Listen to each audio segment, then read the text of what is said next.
So, I've been going through all of my old videos to relist Fan Fridays and finally make a proper playlist. I was just too lazy back then, and the reason why I initially unlisted Fan Fridays is because after getting dislike botted for years, every impression is precious. So if someone sees this in their recommended because YouTube is weird and doesn't click on it, that hurts a lot and doesn't make the dislike botting any better, but I decided to relist it. The demand is there to where it probably offsets it to where someone hits this entire playlist, and yeah, that's just better viewership than if I just kept them unlisted. So good luck, have fun with that. They're not all there yet. It's been a pretty slow process just like digging for them. But in that, I've been also finding some other cool old videos. So we have this. Pokemon 7th generation game is next. And I predicted this back in March of 2015.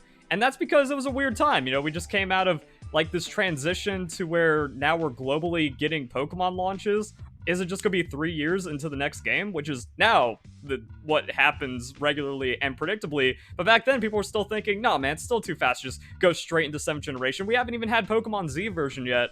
But I brought the data and brought the research back then. I want to see how it holds up. So if you enjoyed the video, don't forget to leave a like, share with your friends, comment your thoughts down below.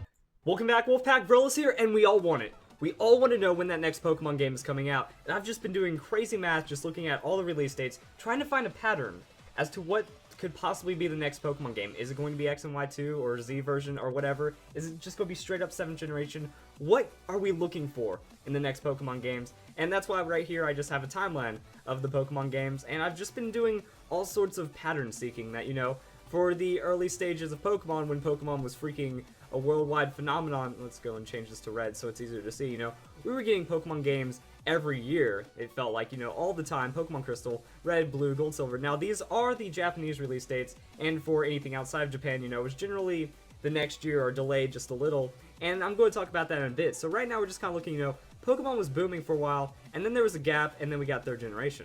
And then there were a couple gaps, and then we got 4th generation. Then there was a gap, and then we got 5th generation. Well, that's 5th generation, so whatever. Then there was a gap, and then we got 6th generation.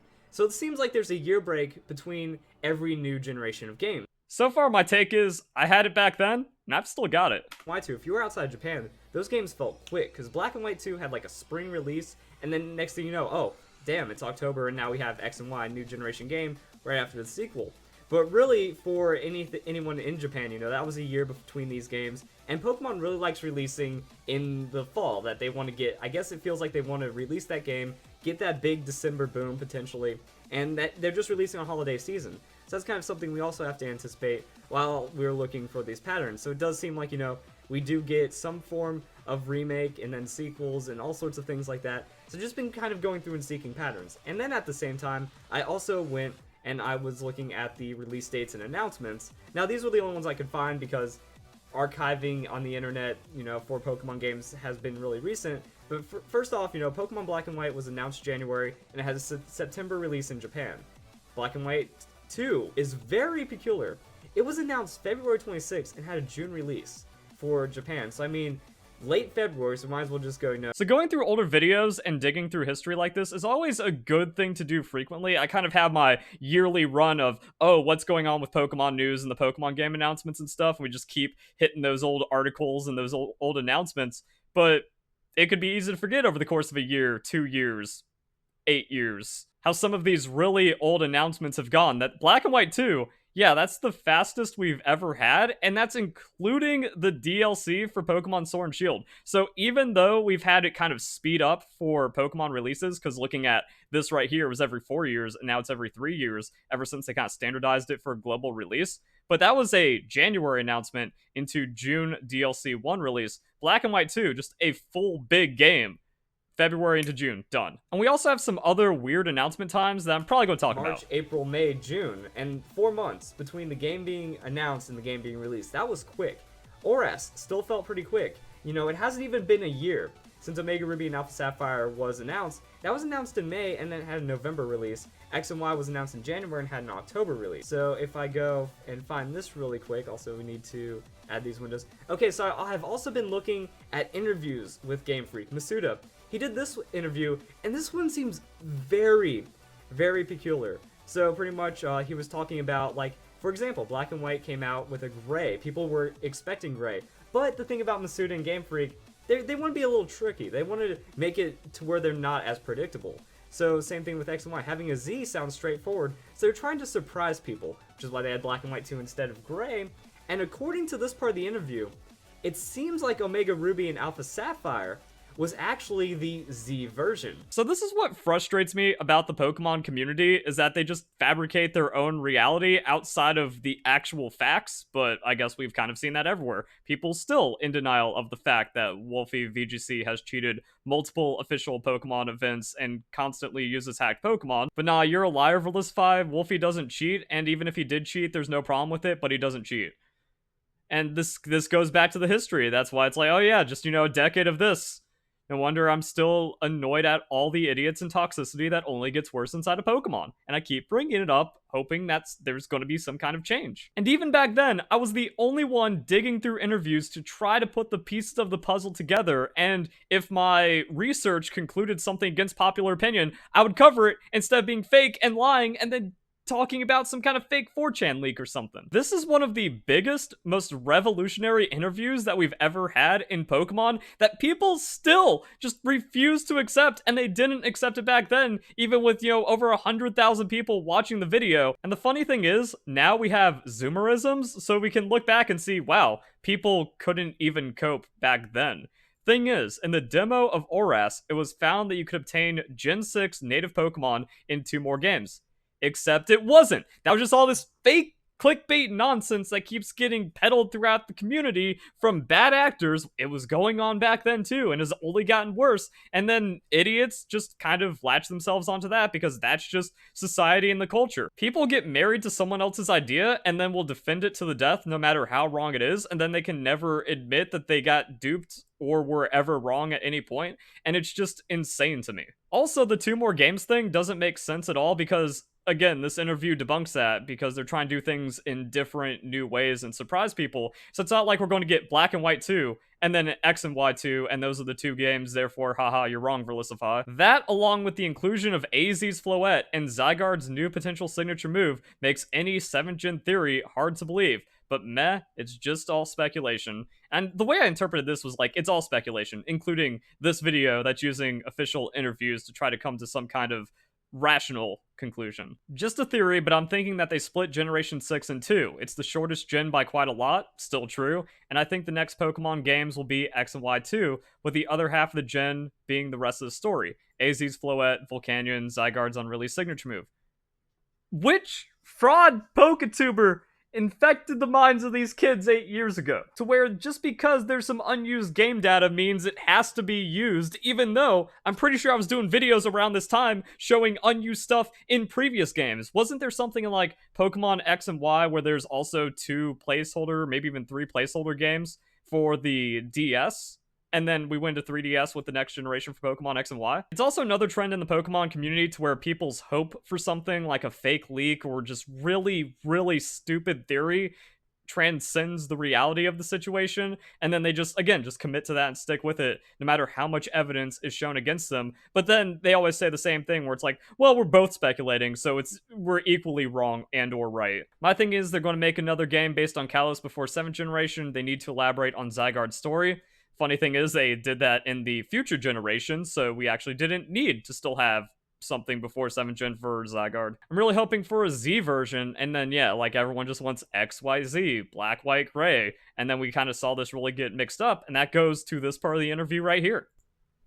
About it, that there's a lot of demand from people to remake Ruby and Sapphire. Oh, and trumpets all over the place. And he said, right now, really felt like a good time to do it. And instead of doing a direct sequel to X and Y, we're tying it together. So yeah, this is like the big thing where if you still say like, oh, we should still get Z version, or there needs to be like some kind of Kalos remake and we finally get Z version, Omega Ruby and Alpha Sapphire is Z version. And then keeping the Mega Evolution continuity and a few other things is Game Freak going, here you go. Now, it didn't take place in Kalos, but they tied it together in unique ways because Game Freak's throwing them surprises like Black and White 2 instead of Gray. It's all here in the interview, and people could not cope. X and Y together with Omega Ruby and Alpha Sapphire, and that became the Z version because, you know, the Mega Evolutions. I believe that it's either this interview or another interview where he talks about Mega Evolutions being in Omega Ruby and Alpha Sapphire were that direct sequel aspect to X and Y.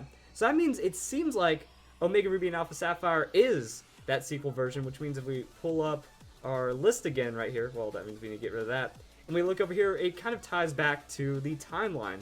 So, I mean, Diamond Pearl straight into Platinum, Black White into Black and White 2, X and Y into Omega Ruby and Alpha Sapphire. Okay, so now it just kind of seems, you know, they are following that trend, that they're just going from that first series game into the next sequel or the spin-off, and then where's that generation gap? So it feels like, are we going to be in this year lull, that we're not going to have any kind of game being announced, and it's going to kind of be boring? Bro, I even picked up on the year gap. That means we're looking for it next year. So this time next year, at the latest, I feel that, you know, it's going to be either we're going to get some news soon, and it might be maybe just a weird spring release for a new game. If not, we're just going to have to wait till about... Okay, I did have like a little bit to where, hey, if we get an announcement now, because of the way we've seen desyncs in the past, maybe that means we get Generation 7 in like 2.5 years. So not quite accurate there, but just kind of like leaving the door open to where it's going to just be Generation 7 next because of the way that X and Y, Omega Ruby and Alpha Sapphire played out into these interviews and everything else with going on with Pokemon. Dang. Thinking about it, I should have just said the Generation 7 Pokemon game is releasing in 2016 instead of like trying to get extra cute with it on some kind of early 2015 reveal or an optimistic spring release, and then it would have been flawless. About this time next year, and then we're going to get our news. It seems like, you know, for those series games, if we kind of go and look through all these things I've been going through, well, announcements are around January.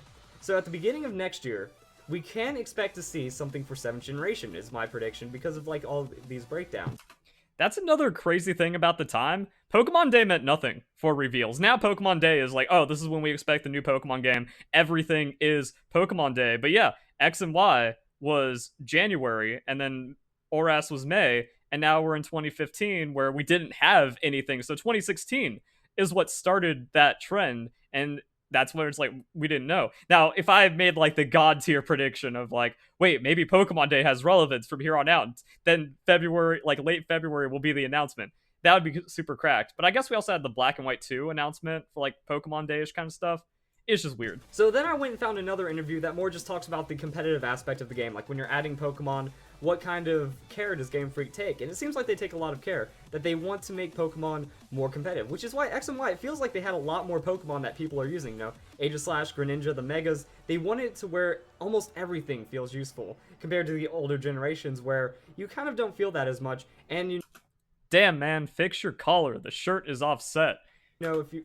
Right here, it's like, then we take into fan reaction into consideration. If we make this Pokemon Mega Evolve, the fan might be really happy or surprised. So each Pokemon has its own development process. And then this part was interesting, you know, where do you see the future of the franchise going? New remakes like ORAS, or more original games like X and Y? And then there isn't really anything straight up said. They're just talking about new communication evolving, new link cable, new worldwide communication, just in-game stuff. But they haven't said, we're going to be making this next game. However, they haven't denied it. So pretty much like 7th generation is confirmed by this point, just from, you know, interviews, just from, they haven't, I think there's actually been Masuda saying, yeah, we're working on 7th generation.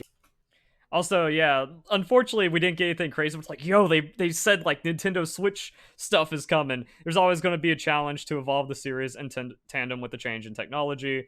So, nothing crazy here. They just keep up with new stuff. Game. Very basic. But it's just kind of, they're looking for a new introduction of the technology, and there's also a couple of other interviews where Masuda has talked about he wants to simplify the game process. You know, he doesn't want to make too crazy of Pokemon, but he still wants the game to be enjoyable.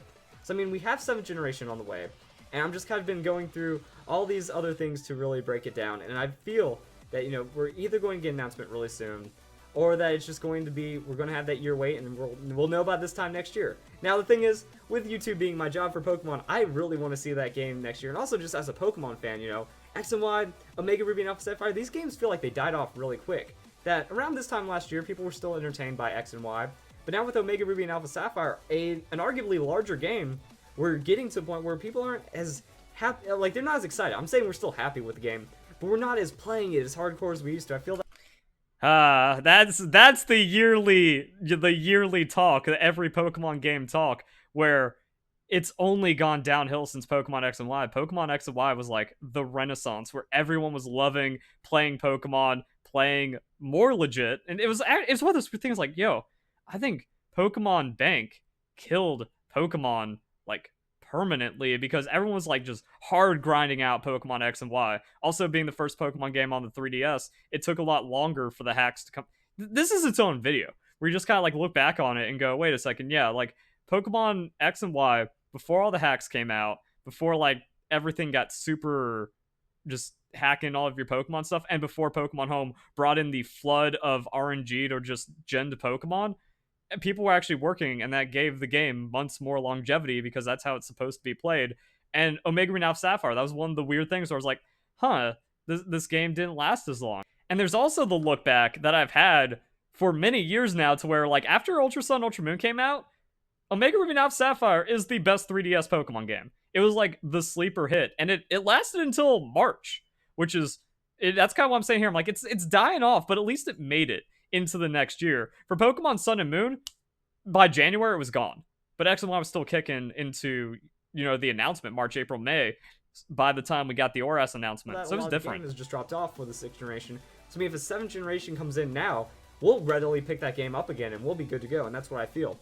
Now, as for what could be in the 7th generation, a lot of people are talking multi-regions. I feel that, 7th generation, it's almost the perfect opportunity to have all the regions together. But I feel like that could be more like a finishing series game that, And that's another funny thing towards like every time there's a new game, it's like, why don't we have dual region again? Because that would just be the most hyped stuff ever. Why doesn't DLC just take us back to Kalos and Pokemon Scarlet and Violet? Don't always have to surprise us, Game Freak. You could just like do the God fan service every decade or so, and that's going to catch us off guard just as much. So then we kind of like get into the speculation and the rounding it out and closing it up. But your boy was on point back then. Your boy's doing the same things now to stay on point.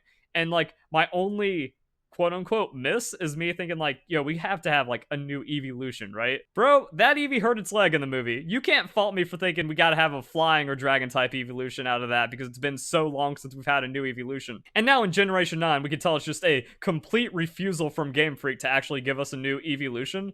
But that's like kind of it, and that was still based off of like official speculation instead of just straight up clickbait, fake leaks, and lies from bad actors and nonsense Poketubers. Kind of opens up the door for some other videos and discussions, but unfortunately, like I said, dislike botting makes it hard for any of my stuff to get seen. But I guess it doesn't matter because even when it was seen, people just believe their own stuff regardless. So there we go, guys. Hope you all enjoyed the video. Let's not pause on that. There we go. Hope you all have a nice day. Thank you very much for watching.